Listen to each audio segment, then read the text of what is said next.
Am creating this video for G1 batch. G1 batch को अभी एक असाइनमेंट दी थी, जिस असाइनमेंट में 4 क्वेश्चंस थे। House robber 1, house robber 2, 3, 4, these were the problems from leet code. House robber की जो प्रॉब्लम है वो सबसीक्वेंसेस का लॉजिक यूज़ करती है। सबसीक्वेंसेस अपने आप में लॉजिक कुछ नहीं है, वो रिकर्जन का लॉजिक है। रिकर्जन में we consider all the options for one particular element. अगर हमें एक एरे दी हुई है तो एरे के हर एक एलिमेंट पे जितने भी ऑप्शंस हैं उन सारे ऑप्शंस को हम कंसीडर करते हैं, and then we call the function recursively for rest of the elements of the array. Let us assume that जैसे इस पर्टिकुलर केस में सबसीक्वेंसेस के लॉजिक में क्या है, हर एक एलिमेंट को या तो आप सबसीक्वेंस में इंक्लूड कर सकते हैं या फिर आप सबसीक्वेंस में इंक्लूड नहीं कर सकते हैं। अगर आपने सबसीक्वेंस में इंक्लूड कर लिया then there is a certain path that you have to follow. अगर आपने सबसीक्वेंस में इंक्लूड नहीं किया then again you have a certain path that you have to follow. तो पहले let us consider the base problem of these questions, और base problem के बाद फिर हम मेन प्रॉब्लम्स को एक एक करके डिस्कस करेंगे। तो बेस प्रॉब्लम क्या है? बेस प्रॉब्लम ये है कि you are given an array of positive integers, find the maximum sum of subsequences such that no two elements of the subsequent are adjacent in the given array। आपको एक array दी हुई है, उस array में से हमें सबसीक्वेंसेस को पिक करना है और इस तरह से पिक करना है ताकि दो अगल बगल वाले, दो कंसेक्यूटिव, दो एडजेसेंट एलिमेंट्स को हम पिक ना करें। For example in the first case the array is 174। 174 में से हम कौन सा सबसीक्वेंस पिक करें ताकि सम मैक्सिमम हो, और कंडीशन वही है कि सबसीक्वेंस के लिए you can not pick the adjacent element. जैसे अगर 1 को पिक कर लिया तो 7 को पिक नहीं कर सकते, अगर 7 को पिक कर लिया तो 4 को पिक नहीं कर सकते, अगर 4 को पिक कर लिया तो ऑब्वियसली 7 को पिक नहीं कर सकते। तो इस केस में the maximum sum that we can get is 7 and that sum will be when we pick 7। तो 7 को अगर हम पिक करेंगे तो ऑब्वियसली 1 और 4 में से किसी को भी इंक्लूड नहीं कर पाएंगे, तो the maximum sum that we can get from this input array will be 7। इस सेकेंड इनपुट के केस में 2, 1, 5, 9, तो अगर आप 9 को पिक करेंगे तो 5 को पिक नहीं कर पाएंगे, और अगर 2 को पिक करेंगे तो 1 को पिक नहीं कर पाएंगे। तो प्रोबेबली द लार्जेस्ट आउटपुट इस केस में the maximum sum that we can get is by picking 9 and 2, और 5 और 1 को हम एक्सक्लूड कर देंगे। तो ऐसा ज़रूरी नहीं है कि आप हमेशा दो एडजेसेंट एलिमेंट्स को पिक करेंगे ही। ये मैं इसलिए बोल रहा हूँ क्योंकि कुछ बच्चे क्या करते हैं कि वो ये कहते हैं कि अगर हमने ith एलिमेंट को पिक नहीं किया then we will definitely pick I plus 1th element, right? तो ऐसा नहीं है कि आपको alternately element को pick करना है, right? Obviously you can't pick two adjacent elements, right? So consider this input. इस input में the maximum output that we can get is 24, and this output will be when you pick 9, 8, 3, then again 3 and then 1. So 1 plus 3 plus 3 plus 8 plus 9 is 24. The greedy approach in this case will not work. Greedy approach क्या है? Greedy approach ये है कि सबसे बड़ा जो element है उसको पिक कर लो। तो ये अप्रोच इस केस में नहीं चलेगी, क्योंकि let's say you have 2, 5 and 4, right? So the largest element here is 5, but the maximum sum that you will get will be by picking 2 and 4। 2 और 4 को जब हम पिक करेंगे तो 6 मिल जाएगा। अगर आपने 5 को पिक किया तो केवल 5 ही सम मिलेगा। तो ये जो ग्रीडी अप्रोच है कि सबसे बड़ा जो एलिमेंट है उसको हम पिक करेंगे ही, अगर हमने सबसे बड़े एलिमेंट को पिक कर लिया तो उसके अगल बगल वाले दो एलिमेंट्स को छोड़ दो। This greedy approach will not work here. If the greedy approach will not work तो सॉल्यूशन क्या होगा? सॉल्यूशन ये होगा कि आपको सारी पॉसिबिलिटीज को कंसीडर करना पड़ेगा। अगर सारी पॉसिबिलिटीज को कंसीडर करेंगे तो इसका मतलब we are going toward recursion. Recursion में what are the possibilities? Recursion में हम एक बार में केवल एक एलिमेंट को सॉल्व करते हैं, एक एलिमेंट के लिए सॉल्व करते हैं। तो if my input array is 174, तो 1 के लिए आई हैव 2 पॉसिबिलिटीज। 1 के लिए वी हैव 2 पॉसिबिलिटीज, या तो 1 को आप सबसीक्वेंस में इंक्लूड करो या फिर 1 को इंक्लूड मत करो। अगर आपने 1 को इंक्लूड कर लिया सबसीक्वेंस में तो सबसीक्वेंस विल हैव 1, अगर इंक्लूड नहीं किया तो सबसीक्वेंस अभी भी खाली है। इन दोनों केसेस में you are at the second element, right? अगर आप सेकेंड एलिमेंट पर हैं तो सेकंड एलिमेंट को या तो आप पिक करेंगे या नहीं पिक करेंगे, पिक करेंगे या नहीं पिक करेंगे। अगर पहले केस में पिक कर लिया तो 1 7 हो जाएगा, अगर पिक नहीं किया तो 1 हो जाएगा। यहाँ पे अगर आपने पिक किया तो 7 हो जाएगा, अगर पिक नहीं किया तो खाली होगा। And similarly for all of these 4 you have 2 options for the next element. ये है normal subsequence, but in this case we are not allowed to pick adjacent elements. तो अगर हमने 1 को इंक्लूड किया है तो 7 को हम इंक्लूड कर ही नहीं सकते। अगर 7 को इंक्लूड नहीं कर सकते तो we will go to the I plus 2th element, right? So at ith element we have two options. दोबारा से इसको देखते हैं। At ith element we have two options. पहला ऑप्शन है कि आपने ith एलिमेंट को इंक्लूड कर लिया। अगर आपने ith एलिमेंट को इंक्लूड कर लिया है तो i प्लस 1th एलिमेंट को तो हम इंक्लूड कर ही नहीं सकते, तो we will find the largest subsequence that we can get starting from index i plus 2, right. Similarly अगर आपने ith एलिमेंट को एक्सक्लूड किया है तो आप i प्लस 1th एलिमेंट को पिक कर रहे हैं, तो in this case we will try to find the largest subsequence of this array starting from index i plus 1। Alright, so let's write the function. First let's write the signature of the function, जैसा हम हमेशा लिखते ही है। So signature of the function is integer get maximum sum integer array a। I am writing this code in Java. The signature of the function will B red like this function, ये function क्या करता है, this function find the maximum sum of A subsequence of array a starting from index i। तो अगर i, let's say my array is 174, अगर i यहाँ पर है तो इसका आउटपुट क्या होना चाहिए, इसका आउटपुट होना चाहिए 7। अगर i यहाँ पर है तो आउटपुट क्या होना चाहिए, तो एरे है 74 में से फिर से 7, लेकिन अगर i यहाँ पर है तो इसका आउटपुट होना चाहिए 4। Alright, this function is not finding the maximum sum of subsequence in the entire array. This function is actually finding the maximum sum of subsequence in the array starting from index i. ठीक, क्योंकि recursion में we have to get the signature of the function correct. अगर signature of the function हमने सही ले लिया तो उसके बाद it becomes very easy to call the function recursively. तो ये फंक्शन क्या करता है, this function find the maximum sum subsequence of array a starting from index i such that no two elements in the subsequence are adjacent. Alright, तो शुरुआत में जब आप इस फंक्शन को कॉल करेंगे तो i की वैल्यू 0 होगी, which will give you the maximum sum of subsequence in the entire array.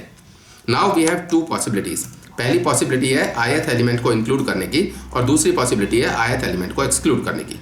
अगर आपने ith एलिमेंट को इंक्लूड किया है, let's say this is my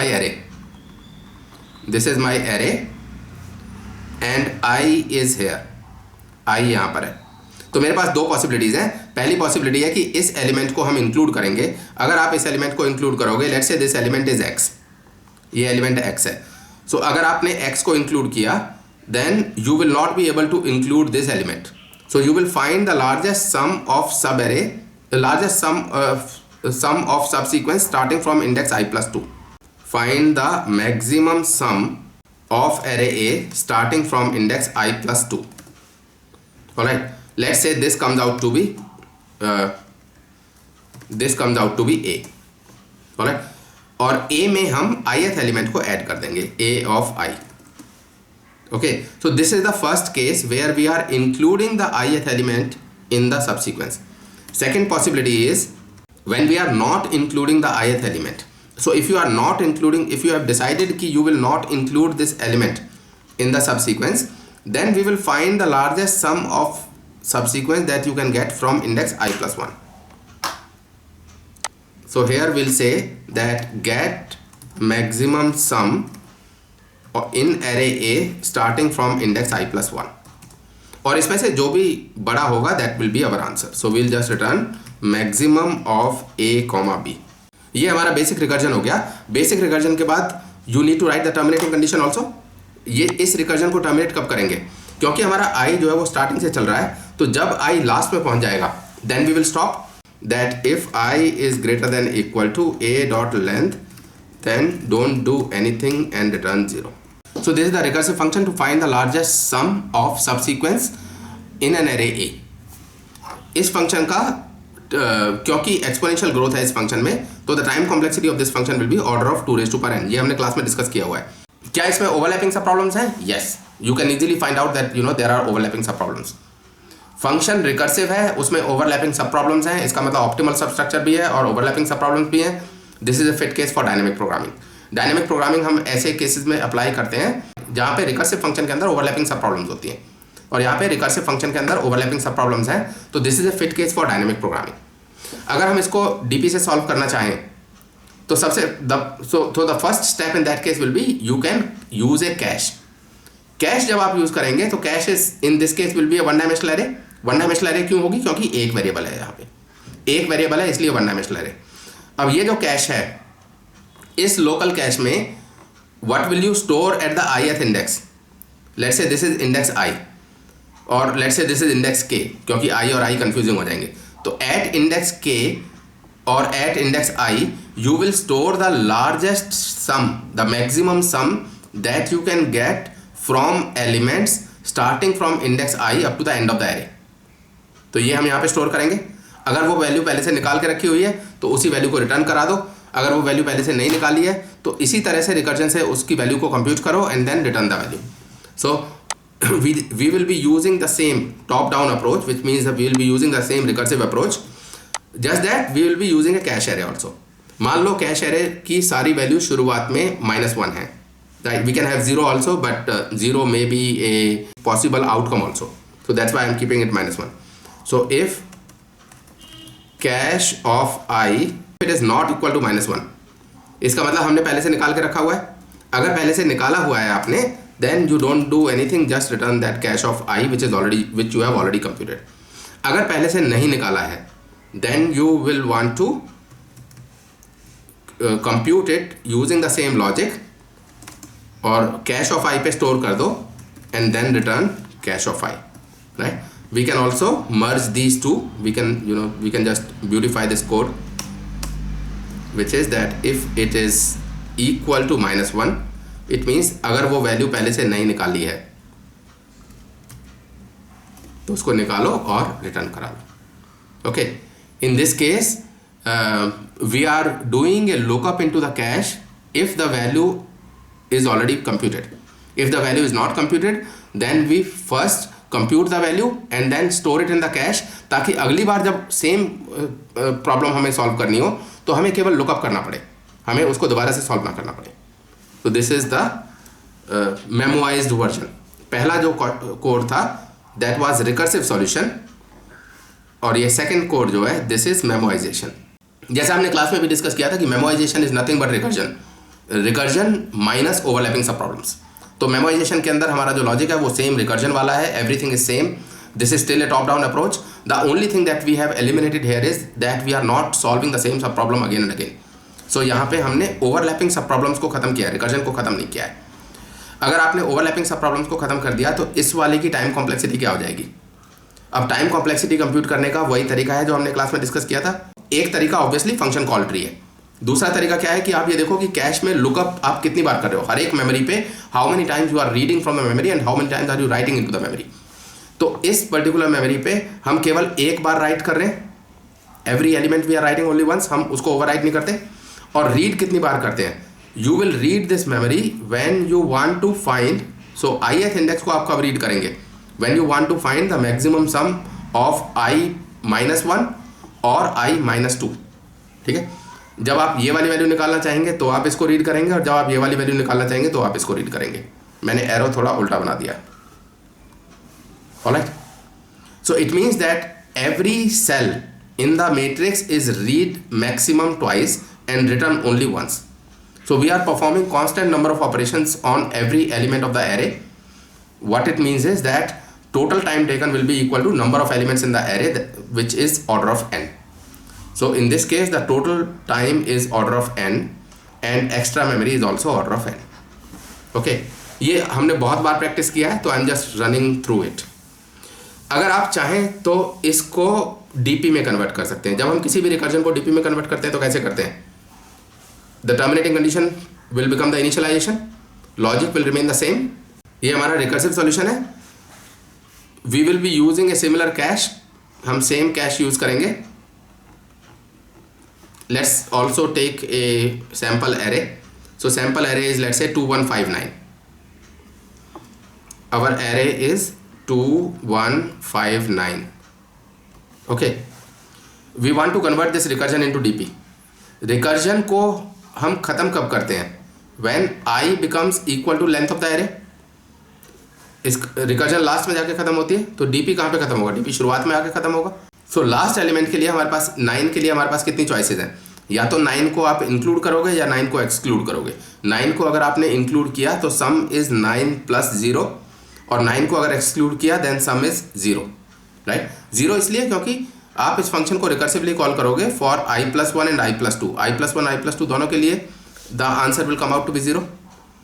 तो लास्ट एलिमेंट 9, अगर i हमारा यहाँ पर है तो what is the maximum sum that you can gate? The maximum sum that you can get is 9 only. ये हमारा इनिशियलाइजेशन हो गया। तो टर्मिनेटिंग कंडीशन से हमने इनिशियलाइजेशन निकाल लिया। अब आ जाते हैं 5 पे।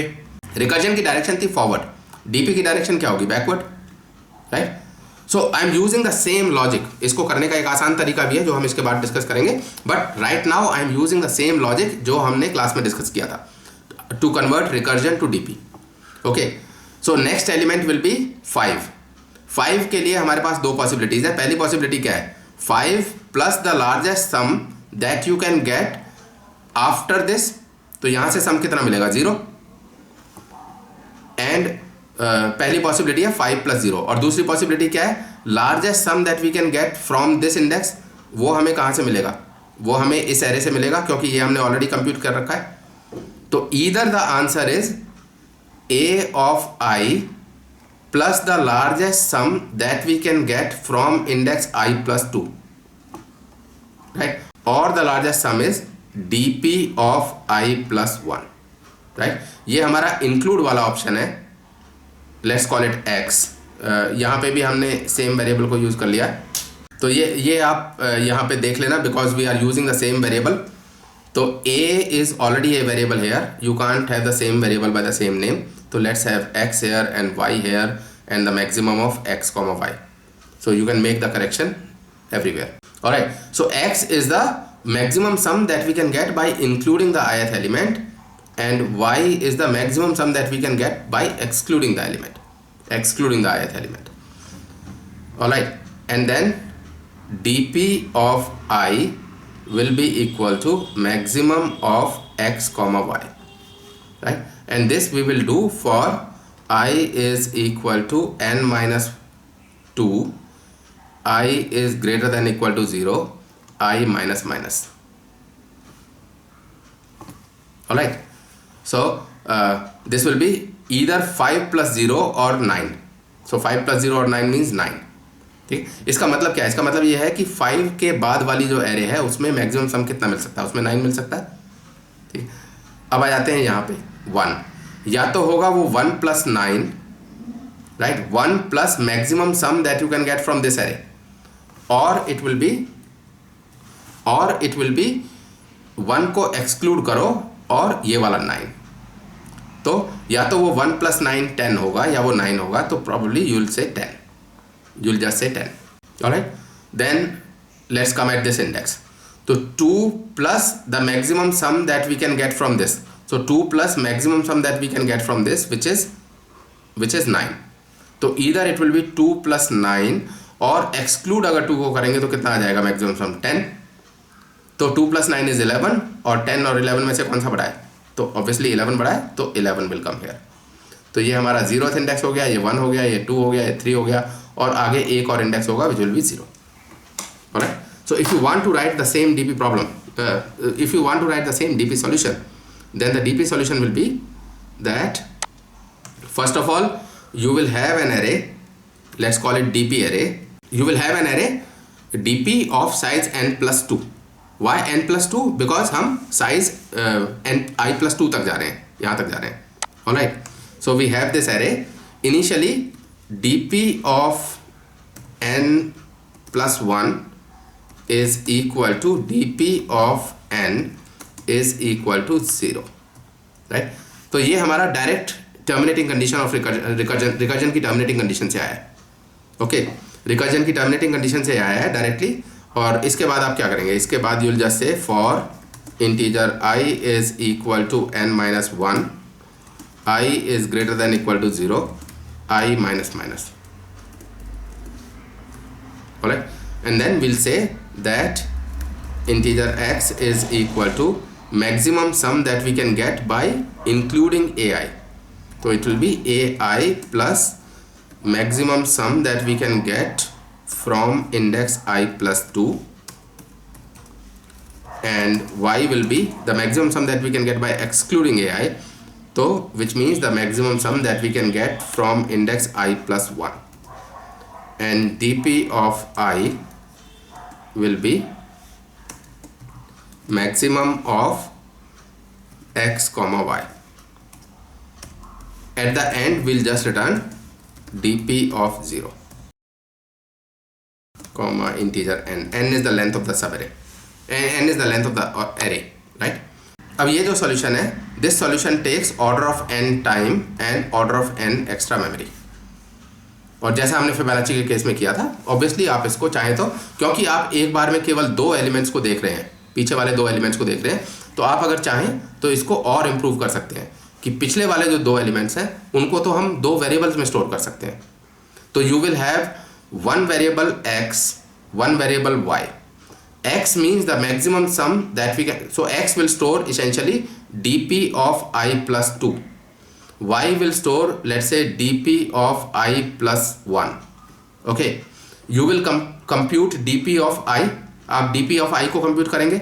एक बार जब dp of I मिल गया फिर इस I plus 2 की ज़रूरत नहीं है, तो y यहाँ पर आ जाएगा और ये वाला इंडेक्स यहाँ पर आ जाएगा, और फिर आप फिर दोबारा से dp of I को कंप्यूट करेंगे। तो शुरुआत में x is 0, y is 0, और हमने इन दोनों से मिला के ये 9 कंप्यूट किया। उसके बाद ये वाला 0 यहाँ पे आ गया, ये वाला 9 यहाँ पे आ गया, और फिर हमने इन दोनों को मिला के ये अगला 9 कंप्यूट किया। तो आपको पूरी एरे लेने की ज़रूरत नहीं है, आप पूरी एरे की जगह चाहें तो केवल 2 एलिमेंट से काम चला सकते हैं।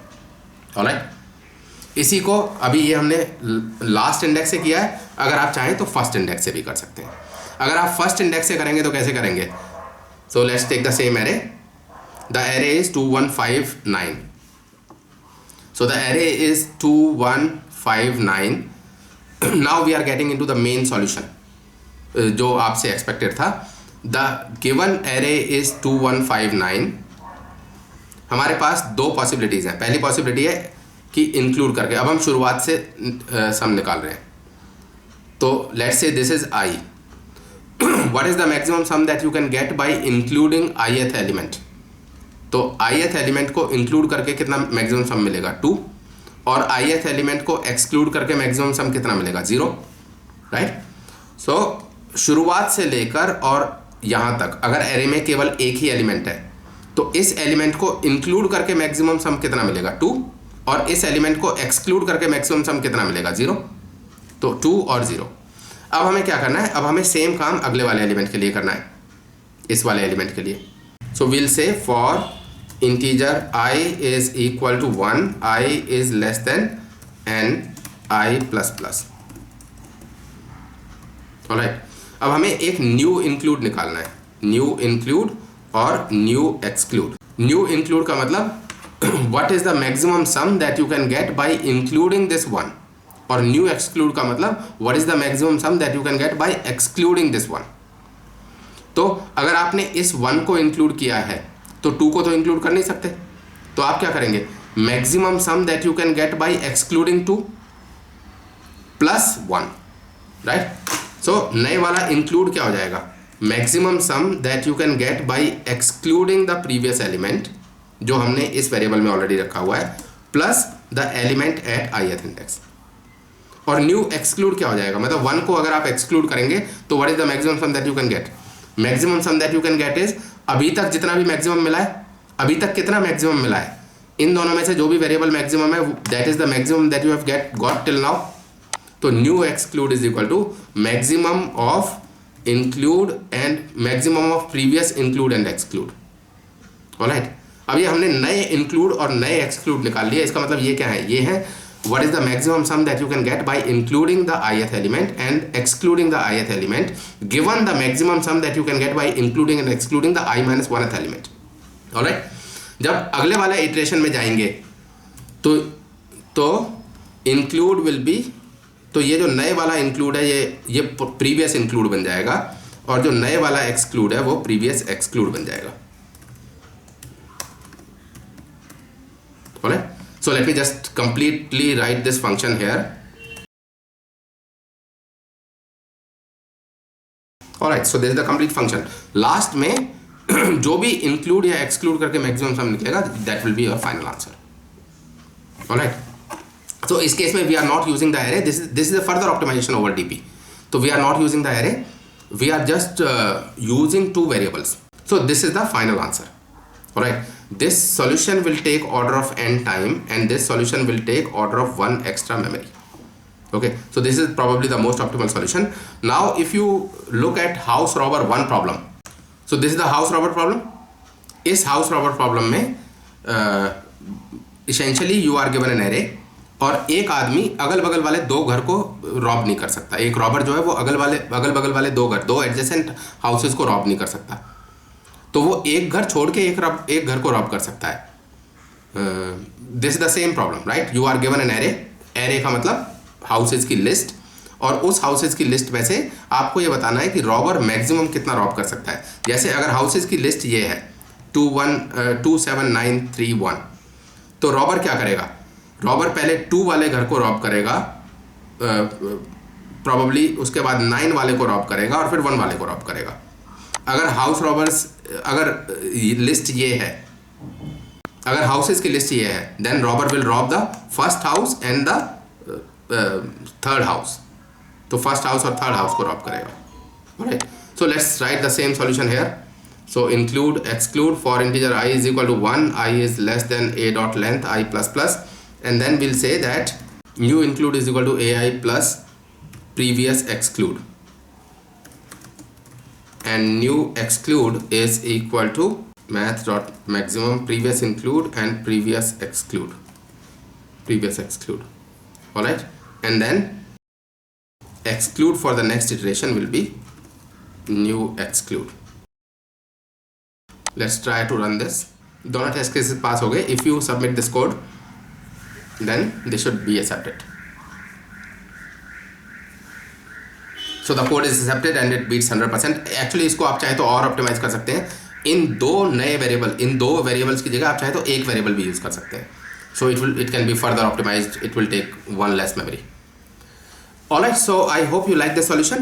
ये हाउस रॉबर 1 का सॉल्यूशन है. In the next video we will discuss house robber 2 solution, and then we'll discuss house robber 3 and 4. आप में से ज़्यादातर बच्चों ने जो असाइनमेंट सबमिट की है, पहली बात तो काफ़ी सारे बच्चों ने सबमिट की है, so that's a good thing. दूसरा, आप में से ज़्यादातर बच्चों ने हाउस रॉबर 1 तो सभी का ठीक है ऑलमोस्ट, 2 भी मेजॉरिटी का ठीक है. 3 और 4 में I can understand that you are having some challenges, so we will discuss 3 and 4 also. So by tomorrow I will try to submit the video solution for 3 and 4 also. All right, thank you.